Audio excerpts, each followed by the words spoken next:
Chicken tandoori স্টাইলে রান্নাটা করেছি। এই রান্নাটা দেখতে যেমন দারুণ, খেতে তেমন অসাধারণ ছিল। এখানে সয়াবিন তেলের মধ্যে লাল মরিচের গুঁড়ো দিয়ে ভালো করে মিশিয়ে নেব। এরপর ফাটানো টক দই দিয়ে দেব। এবার পরিমাণ মতো জিরের গুঁড়া, হলুদের গুঁড়ো, সয়া সস, টমেটো সস দিয়ে স্বাদ মতো লবণ দিব।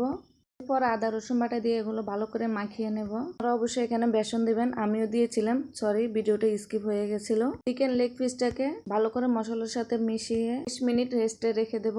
এবার মাংস গায়ে থেকে মশলা ছাড়িয়ে তেলের মধ্যে ভেজে নেব। চুলার আঁচটা মিডিয়াম হিটে রেখে আস্তে আস্তে ভেজে নিতে হবে। আর হ্যাঁ, আপনারা মাংসগুলো এভাবে একটু কেটে নেবেন। মাংসটা অনেকটা তান্দুরি স্টাইলে করে ভাজি করে নিয়েছি, বেশি ভাজি করলে ভালো লাগবে না। এবার একই তেলে মাংস ম্যারিনেট করা মশলাগুলো দিয়ে দেব। এবার এগুলো বেশ কিছুক্ষণ কষিয়ে নিতে হবে। কষানো হয়ে গেলে এবার মাংসগুলো দিয়ে দেব। ওটাকে 1 মিনিট কষিয়ে নিয়ে উল্টিয়ে দেব। কষানো হয়ে গেলে এবার পরিমাণ মতো পানি দিয়ে রান্না করে নেব। রান্নাটা অলমোস্ট রেডি। রান্নাটা একবার হলো অবশ্যই ট্রাই করে দেখবেন।